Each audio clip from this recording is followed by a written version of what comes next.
Good morning. It is 6 o'clock and we are back out. It's the second. We're back in, open today for in-person sessions as well as our live sessions from home, which will be streamed from the studio this morning. We have cardio bar, total body bar with Chloe, and then yoga, beginner's yoga with Bindu. And I will be doing muscle strengthening downstairs. Julie will be doing in Devizes muscle strengthening as well this morning. So, busy morning. Wanted to jump on and talk about Christmas and the Last Supper effect. So, everyone knows that around Christmas it's very easy just to go, you know what, I'll just wait until January. Morning, Marie. I get it. I do get it.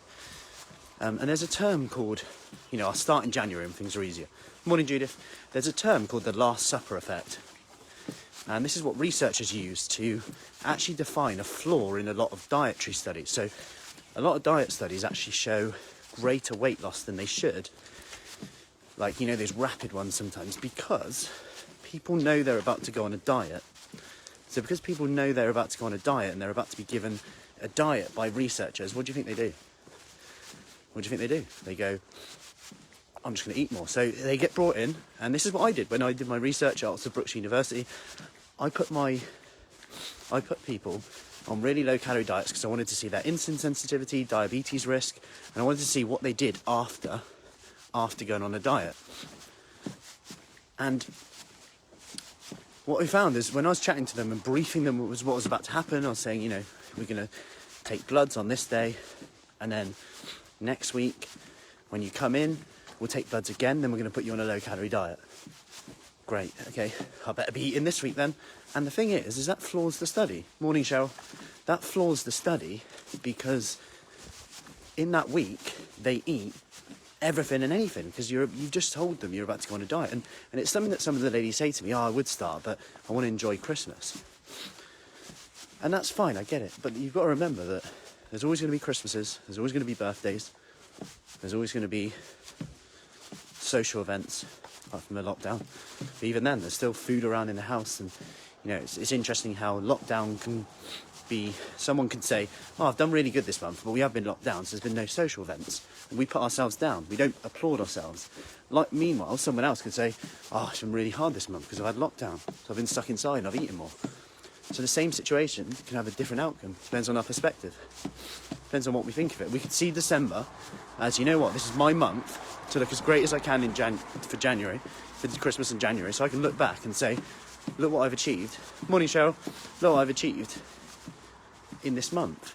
In a month where maybe I normally wouldn't do anything. The sense of achievement that I can look back and say, actually, I have Christmas lights. It's lovely. It's a lovely morning. Yeah. I can look back and say, I can look back and be proud of what I've done. And my point in this is we think that then we could end the year, it's a whole month, 10 pounds heavier. Then we've got a whole another 10 pounds to lose. And my point is sometimes we think that by delaying, we're in the same situation. When the reality is if we delay, we assume that nothing changes, but it does. We could be going backwards and we're not aware of it. We could be going backwards so subtly, because let's face it, you don't just wake up one day and go, I need to do something now, really. It's kind of a lingering thing that is going, probably need to do something, probably should. And it's kind of slowly coming up. And equally, that's the same with positive habits, even if they're really small but meaningful. Small but meaningful because the meaningful element comes because once you do one thing, you're more likely to do it tomorrow. That's how urges work. That's how habits work. If you keep giving into an urge, whether that's food, snacking, whether that's you get an urge to, eat after dinner, and you keep giving into that urge, or maybe comforting that urge, listening to that urge is a bit like the neighbour's cat that you keep feeding. It'll keep coming back. Hey, Terita, it'll keep coming back because we're feeding it. A bit like the squirrel that knocks at the window for nuts. You keep giving it nuts, it'll come back. It's like my Labrador. She never comes to me because I never give her food. She knows I finished her dinner. Rightly or wrongly. Conversation for another day. But She knows who will give her tidbits. She knows where she'll get some. The kids mainly, because they find it fun and they drop food all the time. But my point in here is the same with an urge. And the more you feed it, the more it will grow back. But equally, what if, and researchers have found this, what if the urge was actually the thing that you were craving? So we actually crave the feeling of comforting an urge, not the thing itself. So let's say I've got an urge for biscuits. Have we got an urge for biscuits, or have we got an urge that we have taught ourselves that having a biscuit gets rid of the urge? It can be the same with exercise. I know I need to exercise, but I put it off and I get a nice feeling when I put off exercise till tomorrow. Short term, but still, it gives you a comforting feeling. And what the researchers have found here is that to break this relationship with urge and a food,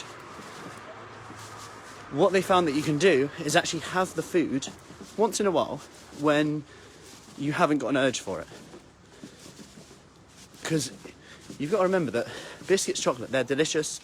Junk food, generally delicious. This food manufacturers were up against it. They spend millions of pounds on making the mouthfeel, the look, the packaging easy to overeat. Like, we can't necessarily blame ourselves for wanting some at all. So you've got to consider when it comes to that,